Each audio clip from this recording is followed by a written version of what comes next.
अनिल कुमार सिंह जी, सुल्तानपुर से। राधे राधे। राधे राधे महाराज जी। महाराज जी, मुझे 2.5 वर्ष पहले आपके अमृत वचन यूट्यूब के माध्यम से सुनने का सौभाग्य मिला। महाराज जी, मैं हनुमान जी को अपना इष्ट मानता हूँ, मंगलवार व्रत करता हूँ, हनुमान चालीसा सुंदरकांड पाठ करता हूँ। हनुमान जी की कृपा से मुझे आपको सुनने का ही मौका मिला महाराज जी। महाराज जी, आपके सुनने से मेरे पाप नष्ट हो गए, मांस मछली सब छोड़ दिया महाराज जी। महाराज जी कह रहे हैं कि क्या इतने से ही मुझे ग्रस्त में रहते हुए मुक्ति मिल जाएगी महाराज जी? क्या इस जन्म में पीछे के किए गए पाप नष्ट हो जाएंगे? हाँ, नाम जप करते रहिए। अगर निरंतरता नाम जप की हुई तो पूर्व पाप नष्ट हो जाएंगे, और हमारी अंतिम श्वास में यदि नाम चला तो हम मुक्त भी हो जाएंगे। अगर अंतिम श्वास में नाम नहीं चला और संसारिक कोई चिंतन आ गया तो फिर अगला जन्म होगा और अच्छे कुल में जन्म होगा और आपको भक्ति का संयोग मिलेगा और फिर डट के भजन होगा, फिर आखिरी बात बनेगी। अगर इसी जन्म में काम बनाना है तो आपको हर श्वास पे नाम जप करना है। पता नहीं कौन सी श्वास आखिरी हो, किस श्वास में हमारे प्राण निकल जाए। मृत्यु लोग है, बड़ा भयावह है। आप आराम से जा रहे हो, कोई पीछे से ठोक गया, आप कार में जा रहे हो, कहीं भिड़ गए, आप भोजन पा रहे हो, दिल फेल हो गया, कुछ भी कभी भी कहीं भी कैसे भी, इसका नाम मृत्यु लोक है, कभी भी हो सकता है। और जिसकी आखिरी श्वास में भगवान का स्मरण होता है वो मुक्त हो जाता है। आखिरी श्वास में भगवान का नाम का स्मरण, अंतःमति सो गति, अंत में यदि भगवान का स्मरण हो गया तो फिर मुक्ति हो गई, नहीं तो फिर मुक्ति होना कठिन है। इसीलिए हर श्वास भगवान का नाम जप करो। बीजी हत्या हुए हैं सर। अब इसके लिए जो आप भजन करोगे वो उसे भस्म कर देगा। अब वर्तमान में आज से पाप नहीं होना चाहिए। अब लो निशानी, अब ना नशई हो। पीछे जो हुआ वो जितना भजन करोगे उतना वो भस्म होता चला जाएगा, लेकिन आगे पाप कर्म नहीं होना चाहिए। हाँ, खूब नाम जप करो भगवान के नाम। हाँ, भगवान के नाम में अपार सामर्थ्य है। फाल्गुनी सिंह जी। राधे राधे गुरु जी। महाराज जी, आपके चरणों में कोटि कोटि प्रणाम। महाराज जी कह रहे हैं कि बहुत भीड़ भाड़ होती है सत्संगों में और मंदिरों में भी, तो महाराज जी घर बैठ के ही नाम जप करें या सत्संग सुन लिया करें? हाँ, सत्संग तो जरूर सुनिए और नाम जप भी कीजिए, लेकिन संतों के पास जाइए। भीड़ से मतलब क्या होता है? हमको लाभ से मतलब है। अब चाहे आप काशी विश्वनाथ जी जाइए, आप चाहे जहाँ भगवान के धाम में जाइए, वहाँ धक्के तो खाने ही पड़ते हैं, लेकिन प्रेजेंट में, वर्तमान में जो हमको सुख मिल रहा है, जो हमारे परमाणु बन रहे हैं, जो हमारी याददाश्त बन रही, जो हमारे जीवन की ये शुभ घड़ी व्यतीत हो रही, ये मोबाइल से पूर्ति नहीं होगी, नहीं होगी। तो मुझे लगता है थोड़ा भीड़ का धक्का सह ले, लेकिन कभी कभी संतों के पास तो चला जाया करे, क्योंकि वहाँ परमाणु मिलते हैं। अनजाने में आपकी भागवतिक बैटरी चार्ज हो रही है, आप देख लीजिए। अनजाने में आपको वो परमाणु मिल रहे हैं जिससे आपके पाप नष्ट होंगे। संत दरस जिमि पातक टरई, और आपके अंदर अध्यात्म में चलने का बल मिलेगा केवल बैठने मात्र से। और सुन रहे हैं तो और फिर, और मनन कर रहे हैं और आचरण में उतार रहे हैं, तब तो भगवत प्राप्ति निश्चित है। इसमें संशय क्या है? महत्संगस्तु दुर्लभ हो, महापुरुषों का संग दुर्लभ है।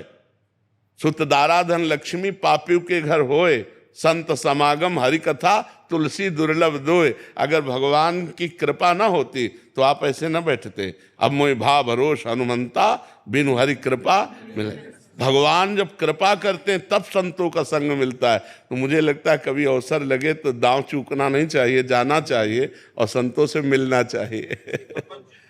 जी महाराज जी, वेदांत की साधना करते हुए भी भक्ति का कैसे उसमें वो करें? वेदांत की साधना करते हुए भक्ति साधन बन सकती, साध्य नहीं। क्योंकि वेदांत की जो साधना है उसमें अहम उपासना है, मैं ब्रह्म हूं। और भक्ति का जो चरम लक्ष्य है वो दासोहम की उपासना है। ये सब कर रहे हैं अंतःकरण की पवित्रता के लिए, लेकिन लक्ष्य यही है कि मैं वही हूं जिसका नाम कीर्तन हो रहा है। उसके सिवा मैं में और उसमें कोई अंतर, और ये बिल्कुल कोई अंतर नहीं, वही तत्व है। तो ज्ञान मार्ग में वेदांत की उपासना में तत्वम अशे, तत् माने वो परमात्मा, त्वम माने तुम ही, अश माने हो, वो परमात्मा तुम ही हो। तुम अपने स्वरूप को भूलकर अपने को देह मान करके फंस गए हो, अब अपने स्वरूप में आओ। तो उस स्वरूप में आने के लिए, समय काटने के लिए हम भगवान की कथा सुनते हैं, भगवान की चर्चा करते हैं, नाम कीर्तन करते हैं, लेकिन ये होश है कि मैं वही हूं जिसकी चर्चा हो रही है, मैं वही हूं जिसका कीर्तन हो रहा है, मैं वही हूं, मैं वही, अहम ब्रह्मास्मि, मैं ब्रह्म हूं। ये वेदांत का जो निर्णय है, और भक्ति इसका सहयोगी साधन हो सकती है वेदांत में, लेकिन भक्ति का जो स्वतंत्र मार्ग है उसमें मैं भगवान का दास हूं और भगवान मेरे स्वामी हैं, और इसमें जब तन्मयता बढ़ती है, बचता एक है दोनों में, ब्रह्म नहीं, माया नहीं, नहीं जीव नहीं काल, अपनी हुई सुधि ना रही, एक रहे नंदलाल। जब मैं प्रभु में लीन हो गया तो प्रभु ही बचे, और उसमें प्रभु मैं ही हूं। प्रभु को मैं में लीन किया गया और यहां मैं को प्रभु में लीन किया गया, दोनों में बचता हिसाब में एक ही है, और जब एक ही बचे तो जान लो सवाल सही है। तपन रूट जी। राधे राधे। राधे राधे महाराज जी। महाराज जी, मैं आपसे जानना चाहता हूं कि शास्त्रों के अनुसार विवाह की संपूर्ण विधि क्या है, अर्थात कन्या को देखने से लेकर विवाह संस्कार पूर्ण होने तक कौन कौन से शुद्ध और शास्त्रीय विधियों का जो पंडित विवाह कराते हैं ना, ये प्रश्न तुमको वहां करने, हमारे नहीं हुआ तो हम क्या बताते।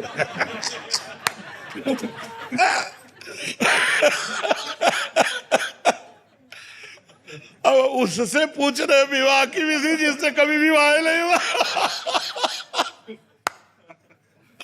भाई उस पंडित से पूछो जो रोज विवाह करवाता है और जिसका विवाह हुआ है। हम इतना जरूर कहते हैं कि भगवान से प्रार्थना करो कि जीवन साथी पवित्र मिल जाए। ऐसे कलिकाल में जीवन साथी पवित्र मिलना बड़ा कठिन हो रहा है। ये जो गर्लफ्रेंड वाइफ फ्रेंड का चला है, इसमें संसार समुद्र से भगवान बचाए, वही बड़ा विचित्र संसार से तो बचा ना। तो हमको इसका ब्याह आदि का ज्ञान है और ना हमने कभी पंडिताई कराई है, तो इस विषय को तो जानकारी उससे करो जिसका ब्याह हुआ है। जो ब्याह आदि कराता है वो सब ये बातें हम तो वेदांत, भक्ति योग, अष्टांग योग, कर्म योग, यही बातें जानते, ज़्यादा हमें पांडित्य का तो ज्ञान है नहीं। ये तो जो पंडिताई वंडिताई करावे उससे है नहीं। हाँ, इसका हमें ज्ञान नहीं बच्चा, और ना इस विषय में हम कभी गए। बचपन से बाबा जी रहे तो हम इस विषय को जानते। अब जिस विषय को हम जानते नहीं उस विषय को क्या हम वर्णन करें जी। पूर्णिमा जी दिल्ली से। श्री हरिवंश। श्री हरिवंश महाराज जी, गुरुदेव जैसे आपने कई बार वर्णन किया है कि संत दर्शन और उनकी जूठन पाने से कल्याण होता है, तो क्या इसी प्रकार कोई ग्रस्त संत हो उसके दर्शन एवं जूठन पाने से भी कल्याण होगा? बिल्कुल बिल्कुल अवश्य। यहाँ गृहस्थ विरक्त से मतलब नहीं, यहाँ संत एक स्थिति होती है, साधुता एक स्थिति होती है। वेश मात्र को संत नहीं कहते। इस वेश का आश्रय लेकर बहुत असंत भी हुए हैं और बहुत असंत भी हो सकते हैं, दंभ पाखंड और सब। तो गृहस्थ में ऐसे हो सकते हैं जो वेश नहीं धारण किए लेकिन बड़ी अच्छी स्थिति हो।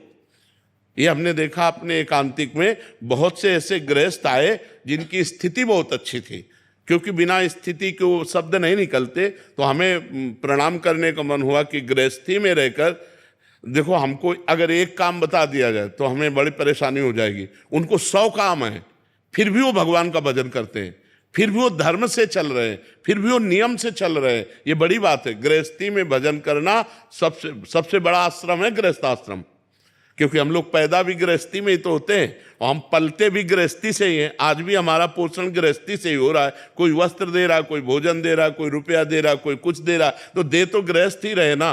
गृहस्थी में पैदा हुए, गृहस्थी में पाले गए और आज भी गृहस्थी हमारा पोषण कर रही, और वो हमारा पोषण करते हुए भजन कर रहे हैं। तो इससे बढ़कर क्या हो सकता है?